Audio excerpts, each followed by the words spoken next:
going to be on all the desks, all the student desks. But they came in late last week.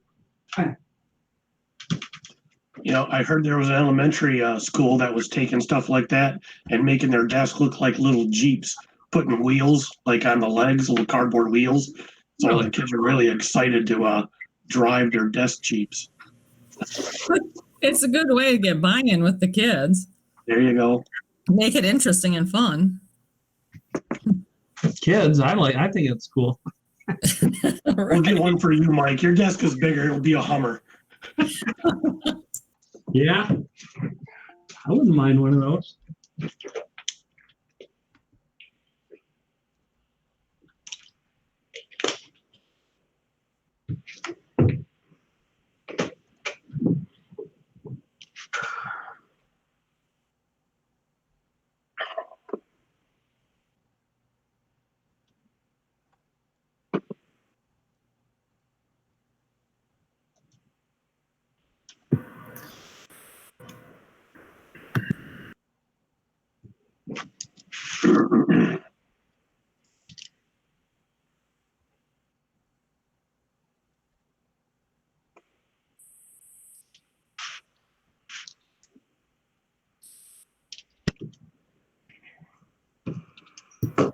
Hey, Paul, I just sent you an email. So when you get a chance, just check that out and let me know you got it.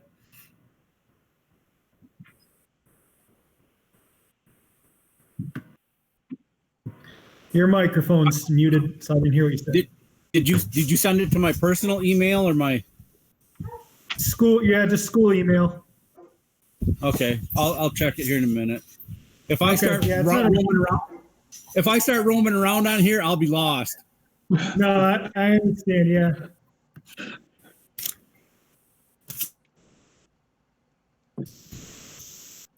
I think we just need Nicole. I think everybody else is here. I haven't heard anything from her. Okay.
All right, I've got 7 o'clock, so we'll go ahead and start the meeting. I'd like to call this meeting of the Pinconning Area School Board to order. If you'd please join me in the Pledge of Allegiance. I pledge allegiance to the flag of the United States of America and to the republic for which it stands, one nation, under God, indivisible, liberty, and justice for all.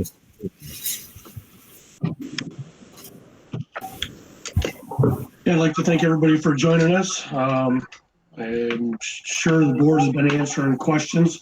I know I've talked to a couple of you. And so have I. Hopefully, I know the parents I've talked to, they kind of understand what we're trying to do. Hopefully you've had luck on your end too. If not, they can always approach us with questions. Roll call, please. Okay, Mike Bauer. Present. Derek Clement. Here. Chris Radish. Present. Paul Palmaville, Here. Nicole Jones. Here. Linda Anderson present, Mark Kuchar. Present. All present and accounted for. Great. Thanks for joining us, Nicole. Any additions, deletions, or changes to the agenda? Thought we had one addition. Yeah, I'd like to add to the consent agenda, item G, the approval of employment of Anna Edwards as custodial groundsperson for the middle school, high school. Okay, any other additions or deletions?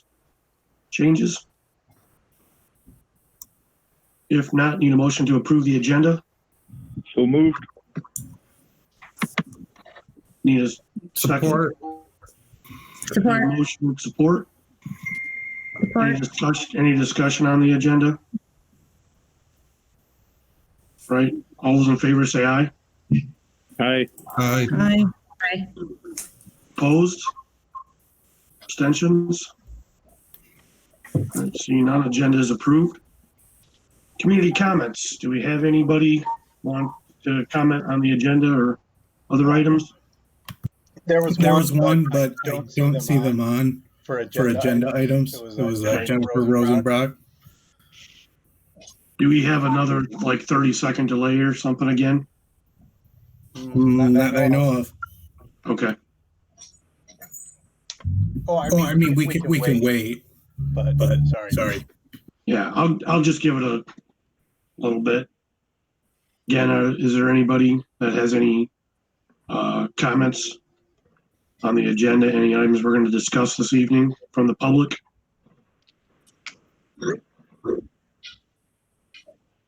Now, you also have a chance to address the board towards the end of the meeting. Okay, move on to the next order of business, the consent agenda. I'd like to make a motion to accept the consent agenda and paid bills totaling $455,924.97. Support. Right, we have a motion and support. Any discussion? All right, need a roll call vote, please. Okay. Mike Bauer, Yes. Nicole Jones. Yes. Chris Rabbit, Yes. Paul Palmaville, Yes. Derek Clement. Yes. Linda Anderson, yes. Mark Kuchar. Yes. Thank you. Motion carries. Communication, Mr. View. thank you, Mr. Kuchar. First item is our return to learn plan. At this point, we are looking to move forward with our face-to-face instruction. And I've checked with some of our districts within our league, the Jack Pine, Harrison, Gladwin, Stanford Meridian. I believe some of those schools have started today. All of our PPE, I'd say at this point, all of our PPE has arrived. Our desk shields are in.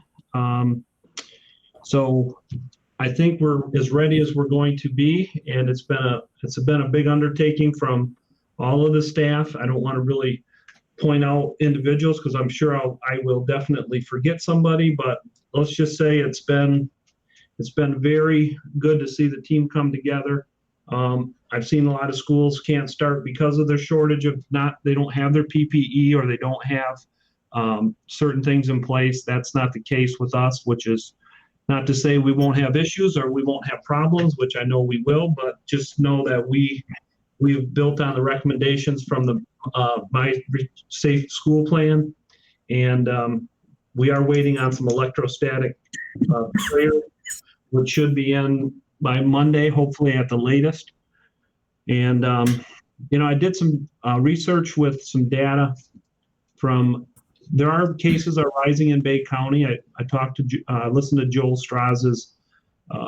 He does a Wednesday meeting, and there's still been some increases in the COVID cases in Bay County. But I dug a little deeper in the data from the Michigan Department of Health and Human Services. We have approximately 58 cases of confirmed COVID of all of our zip codes within our school district, and one of school age, only one of it that was at a school age I believe that individual was 18. So the numbers, when you look at Bay County and see 697, I believe, is the confirmed cases, I think we need to look a little deeper, like I said, in the northern areas of where, not that our kids aren't going to commingle, I'm not discounting anything like that. I'm just saying that our demographics look a little bit more like Standish, a little bit more like Harrison, Gladwin, Beaverton. And so I think people ask me, well, why are you starting when Bay County schools aren't starting? Because I think we look a little different than those other districts. And again, healthy discussion. I know it's something that we've kicked around the last 3 meetings, but at this point, we do have our equipment and we're planning on going Monday, the 1st. Any questions?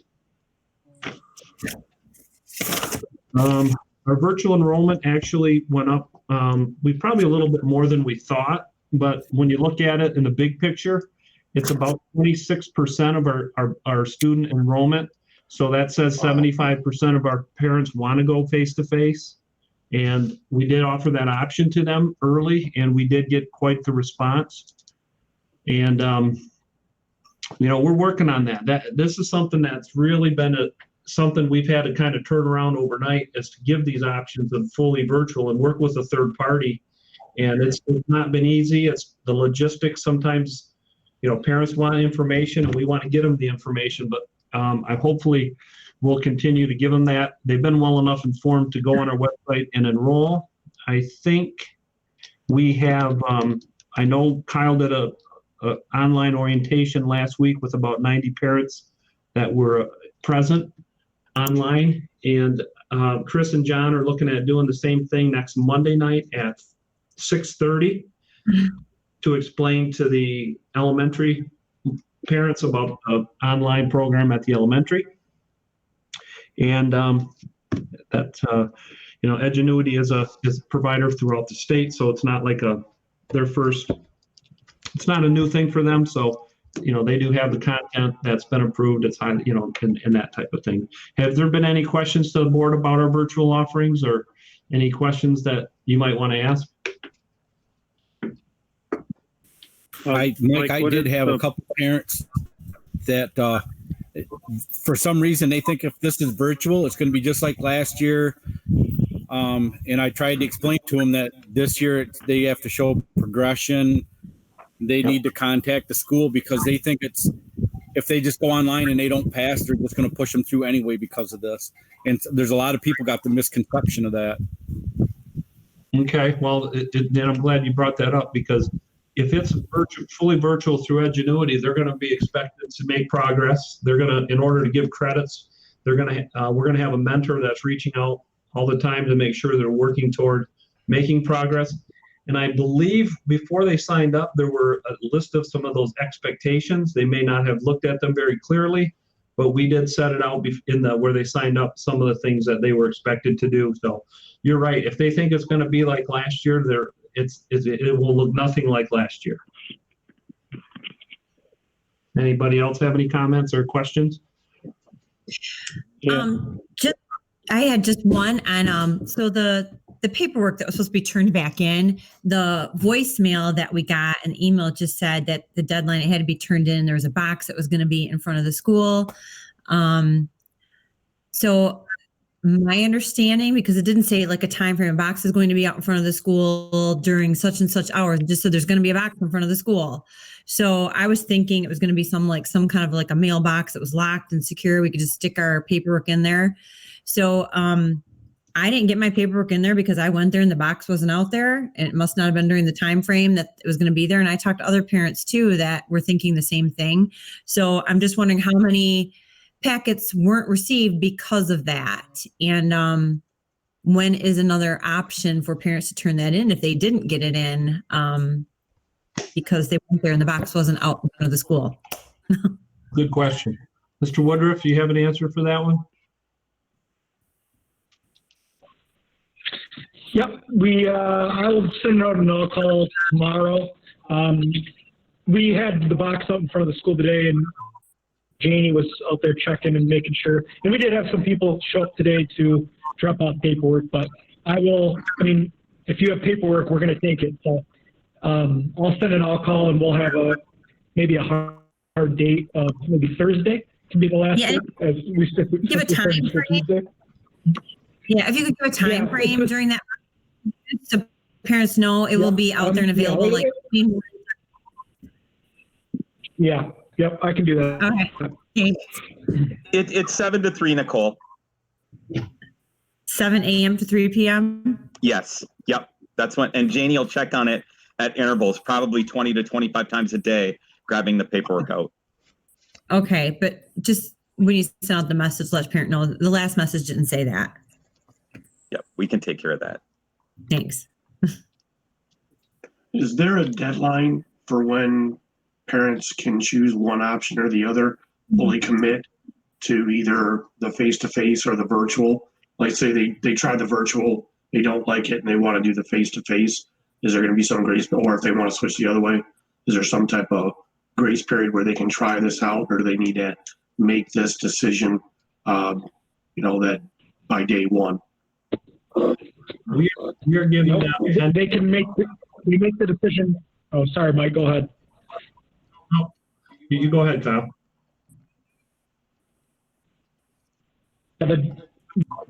There's a date, September 15th, so they need to make a decision by then. So they have basically 2 weeks to decide whether the program is right for them. And by September 15th, they need to have made that decision, or else they have to commit for the semester. Okay. So again, parents should get their paperwork in if they want to go virtual, and they can try it out for a couple weeks. But if whatever phase or whatever the student is doing, whether it's face-to-face or virtual, if they want to switch, they need to let the office know by September 15th. Otherwise, they're going to be locked in for the semester, just to make that clear. Yep. Right.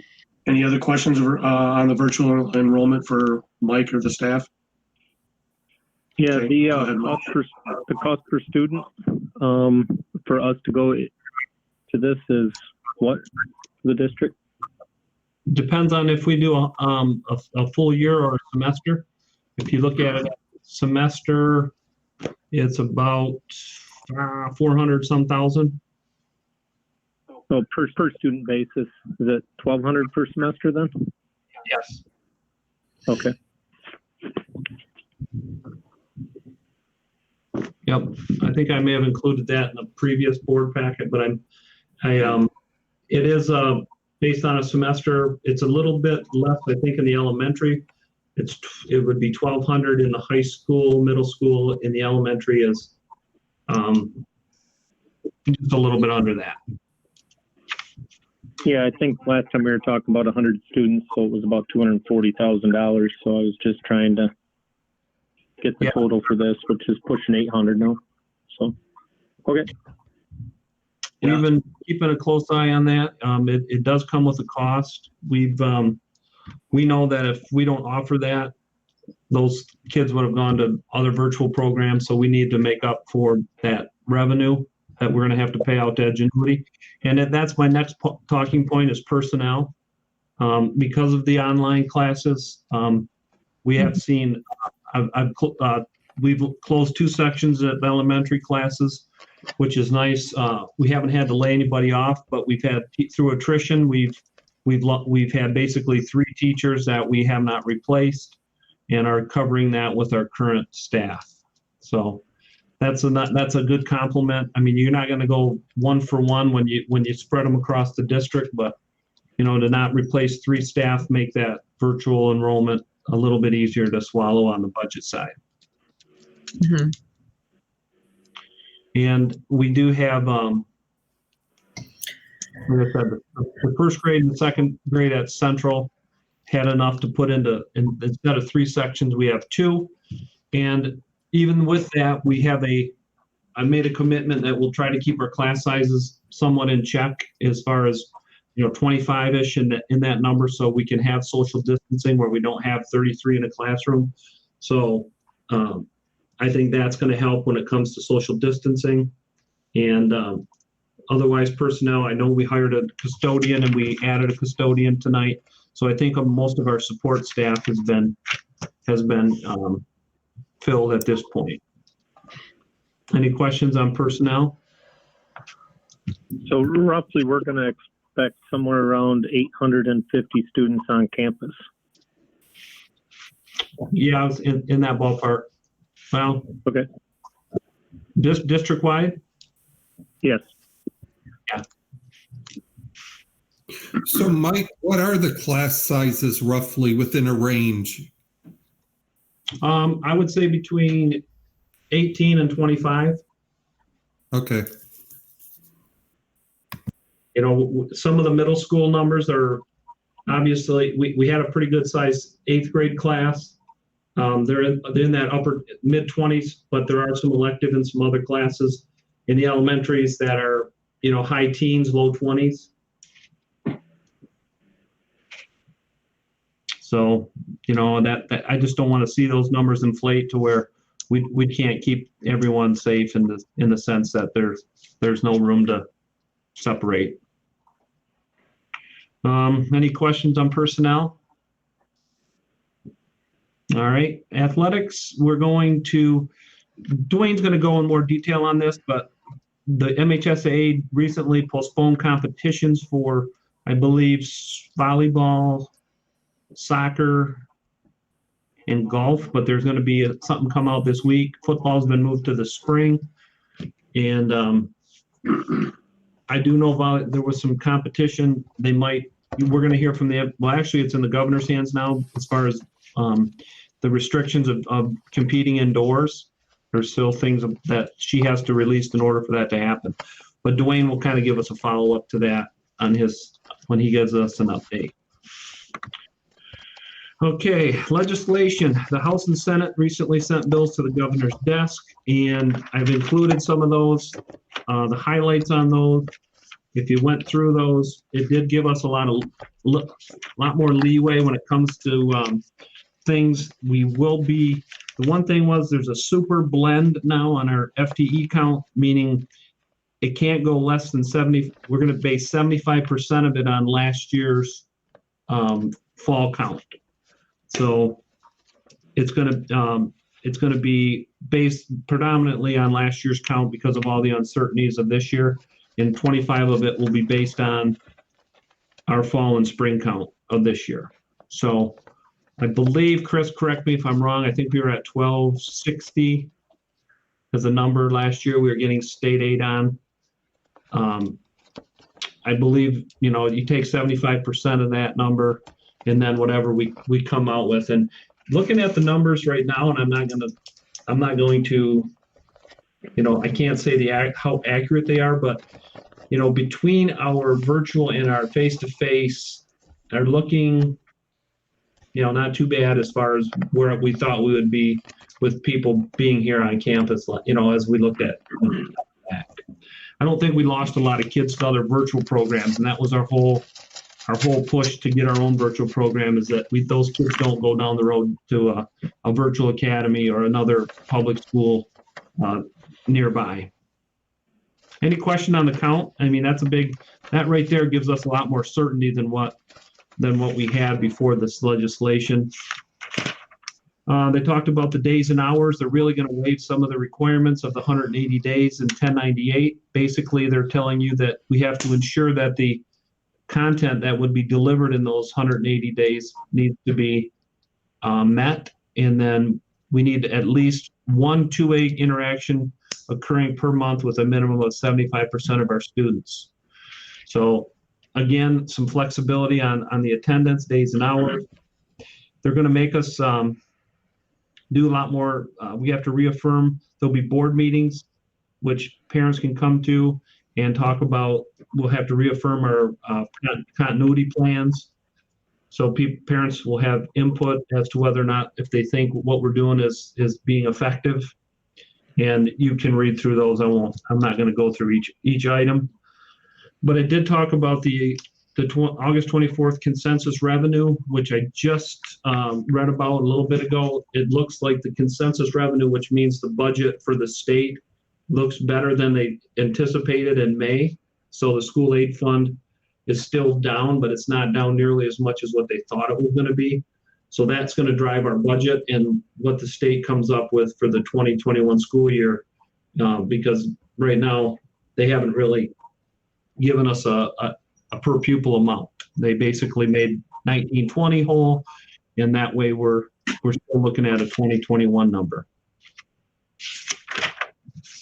Hey, Mike, on the 1098 and 180 are basically the two-way communication that has to be verified and make sure it's rigorous. I can't remember reading it. I don't know if you know off the top of your head or if anybody else does. Is that two-way communication basically only for the virtual aspect? Because if we have kids in class, that shouldn't be an issue, or are we going to have to document that anyway? We'll document in class, but that is for the virtual kids, the Okay. once a month. That would also be, Mark, if we end up going remotely, Yeah. then we would have to document that as well. Yeah. Well, let's hope we can get to the middle of October at a minimum. So that'll save a headache on you guys, I know. Yeah, that will be nice if we could go that route. So, any questions on the legislation that you've gone through?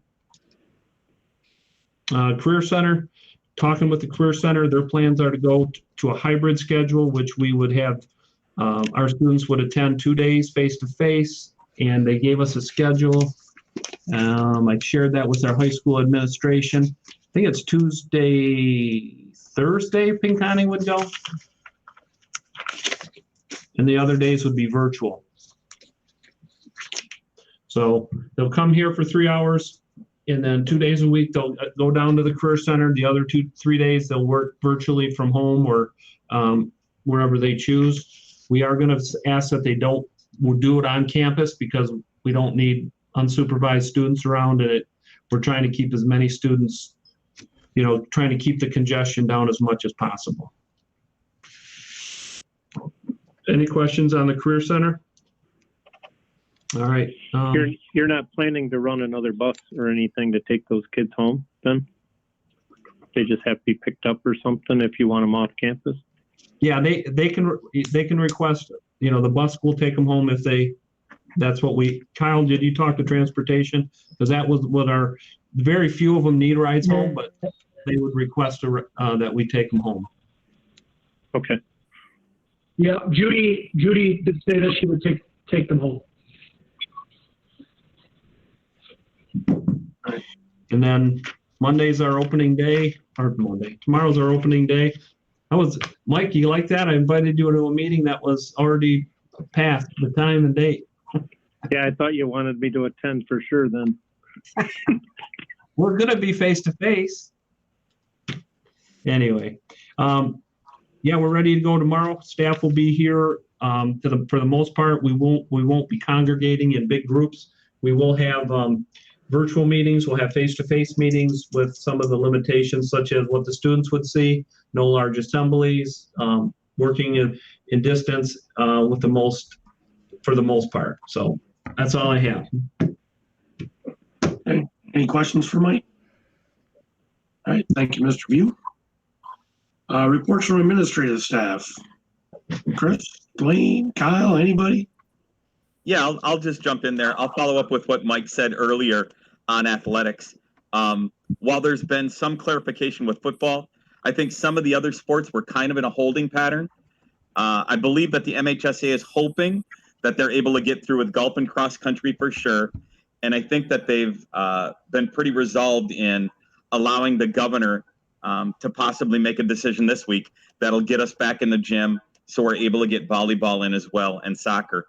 I think that their intention is to try to free up the spring as much as possible to get football in under all circumstances. So that's kind of where we're at with the MHSA. I met today with the Jack Pine athletic directors after school, and we are working on a plan that is going to allow small sections of spectators. So when we have something etched in stone with that, I'll report that to the board. But we're probably looking at, for the most part, immediate family of student athletes. That looks like the direction that we're going to be going. All right, great. Thank you. Any other administrative staff? Christine, John? Yeah, just Yep. really quickly, I'll speak quickly. too. Kyle, wait your turn. Christine, go ahead. Yeah, just a real quick update. This follows up with the legislation as far as the component with the assessments. We're looking at benchmark assessments and omitting the KRA. So I'm discussing with John about, if that's the plan, the route we're going to go. And I met with our department chair for our upper L today and setting up plans for if we do remote learning. What is that going to look like? Because obviously getting all the curriculum in for the 180 and the 1098, it has to look a lot different than what it did in the spring.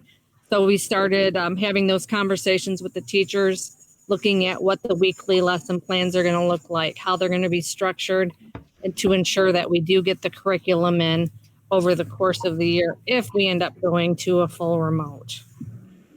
And I'm waiting to hear back from Michelle Goley on some other information, so I'll probably share that out next time. All right. Thank you. Kyle? Yeah, I just wanted to quickly just talk about some of the safety protocols. And we had a meeting with the Jack Pine principals and the ADs the other day. A lot of the other schools in Jack Pine, as Mike said, are doing the same kind of thing that we're doing, going face to face.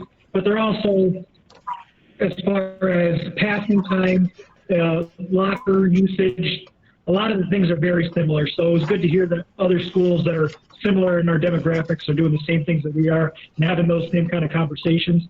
So that was good. Lunch procedures and FAQ documents have went out to the public. That's available on our high school homepage and our middle school homepage. So basically just getting the public familiar with what it's going to look like when their child comes back to school. And the district is having a mandatory enrollment meeting for our virtual students on Thursday from 12 to 2 and 5 to 7. It's going to be a drive-through style event.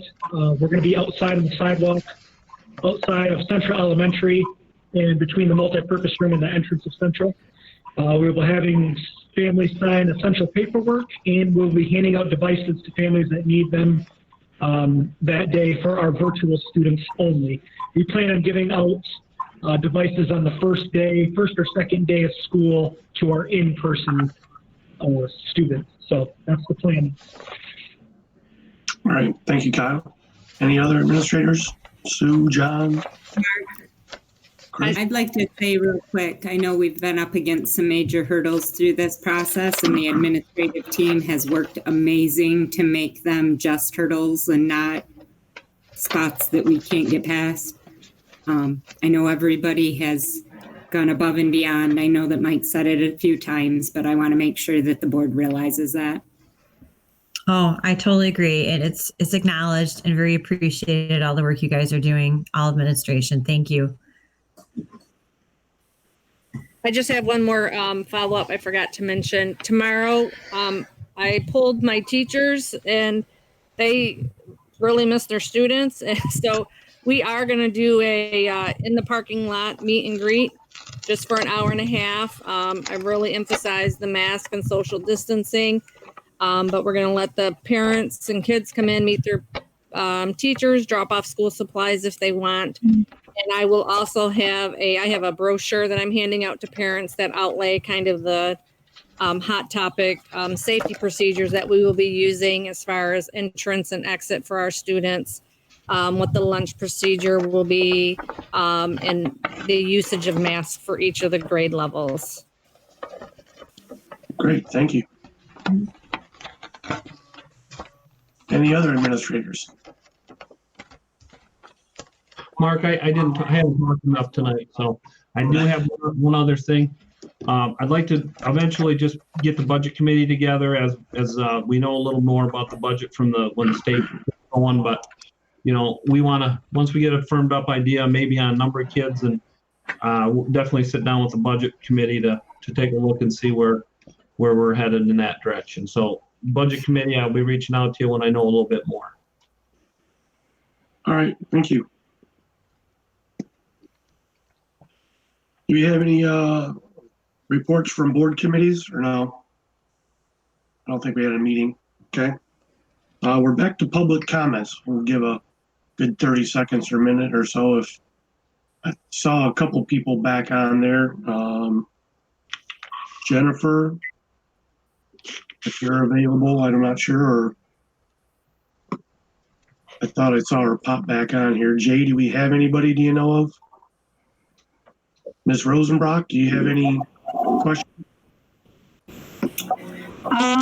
No, not at this time. I was just kind of coming onto the meeting for the Packers organization. We kind of just wanted to see where we were at for football. We know that it has been moved to the spring, but then we're also concerned with our numbers due to other sports at that time. So we were just kind of wondering if there was any updates in regards to football.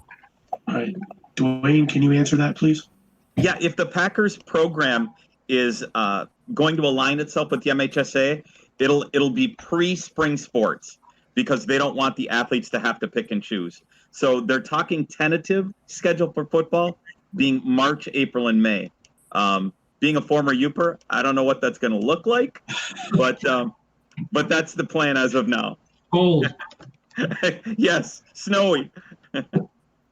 Thanks for clarifying that. 'Cause I had a lot of parents that were wondering and asking because, like, we have so many athletes that play both sports, and people were even wondering how would we be able to have a team because we don't have that many. Some chose football or baseball, wouldn't have enough players for a baseball team, or vice versa. So that's good that they're making it work so that they don't have to choose. Yeah, they were intent on not competing with the spring sports, so they were very diligent with that. All right. I have Any public other- comment, Yeah. but it is not related to the agenda. Is this an okay? That's for that? fine. Yep. Okay. I wanted to thank the board for the opportunity to speak this evening and respectfully voice my thoughts and appreciation for your school district and admiration for your band program in particular. My name is Shelby Shaw. I've been a fan of Pinconning Schools for many years after hearing your high school band perform at Band Festival in 2016. I have since made it a priority to attend Pinconning band performances at least once a year, and most recently heard your high school band receive a first division rating at District Festival in March of 2020. So congratulations on that success. I'd like to dive into exactly what that means a bit so that the board is clear on how impressive your band program is. To receive a 1 at festival means that 3 distinguished, often retired band directors, many of whom have been selected as Michigan School Band and Orchestra Teachers of the Year, all sat in a room and had the honor of hearing your high school band play. To receive a 1 means that every single one of those distinguished educators gave your band program a first division rating, which means a superior rating. So again, congratulations. Then your students walked into what MSBOA calls a sight reading room. The students took a seat, flipped over music that they had never seen before, had 5 minutes to look it over, and been taught and directed by your band director, Miss Rachel Mills, and performed it. This is no simple task. This means that over 45 of your Pinconning students had to be on the same page at the same time, focus on one project, and work as a team for not only those 10 minutes, but the months and the years preceding this performance. Many of you are parents and know that it's hard enough to get one child on task. And so for Miss Mills to have your largest class come together and pull this out, especially after only knowing your students for a few months, this should be inspirational and heroic to each and every single one of us. To receive a superior rating and to have a high quality band program is something I'm a bit concerned that your school district may have taken for granted. This has been demonstrated by your administration's unfortunate decision to pull the beginning band class out from under the feet of your talented director without her knowledge or her expert input or her approval. I asked the school board, have you temporarily canceled your preschool and kindergarten math classes where students learn what numbers are? Canceling beginning band will mean that students will not have the experience to learn their numbers, essentially in music. I asked the school board, have you temporarily canceled your preschool and kindergarten lessons where students learn how to speak or how to read? Are you expecting those students to go into second or third grade reading without having the opportunity to learn how to read with their classmates? This is essentially the equivalent to putting beginning band students in 7th and 8th grade band. Your administration's choice to remove beginning band this year will have a long-term effect on the students of your class of 2027, and they will not have a fair chance to excel in your school's fine music program. This is a disastrous decision and a decision that can and should be changed as soon as possible. I think that some of this decision had to do with the enrollment in the beginning band class, and band directors throughout the state were unfortunately not given the opportunity to recruit this spring due to school closures. And I beg you to give your school's band director the chance to recruit students into this important course. Students are looking for a sense of community, accomplishment, and pride now more than ever. And this decision is unfortunately robbing your class of 2027 of the opportunity to experience these feelings and more within your band program. And I'm sad to say that it cannot be made up in the future. Your action is crucial and critical now. In closing, I just wanted to remind everyone of the importance of your students receiving a fully rounded music education. First and foremost, music being an essential part in each and every one of our lives and livelihoods, and it's especially essential element of the Pinconning community. It's considered a psychological disorder if a person does not enjoy music. This should speak volumes to how important it is that our students learn about music and experience the positive impacts it has on our lives. In addition to this, music has numerous cognitive benefits to students, especially 11 and 12-year-olds, that lead to a better educational experience with or without a pandemic and with or without virtual learning. I beg you, the members of Pinconning Board of Education, to reconsider the temporary suspension of the beginning band course, and if nothing else, ensure that your school's administration is respecting the talented educators who are working tirelessly and successfully for your students. Thank you for your time, and I yield back to the board. All right.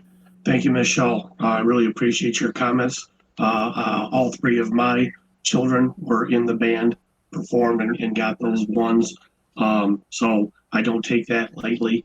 I know how valuable it is, specifically for band students who may not find success or acceptance in other areas. So we don't take those lightly, and I definitely appreciate your words. Thank you. Yeah, absolutely. Thank you so much, and congratulations to your students. Thank you. Any other public comment? Jay, do we have anybody else lined up? It does not appear so. Okay. We shall move on. Discussion items from the board members. Hey, Mike, I just wanted to let you know I went and seen Miss Luzak. That's all taken care of. Okay, great. Any other members? All right. Again, thank you to the staff. I know it's been said several times. I think you're ready to go, or as good as you can be at this point. We'll have to see what kind of adjustments we'll have to make. We may have to have emergency meetings depending on what happens.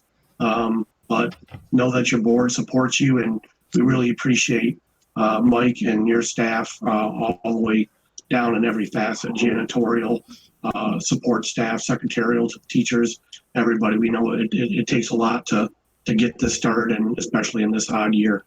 So I really want to thank you. With that, I'd like to make a motion to adjourn. Support. We have motion, support, any discussion? All those in favor, say aye. Aye. Opposed? Seeing none, motion carries. We are adjourned. Thank you, ladies and gentlemen. Night. Thank you.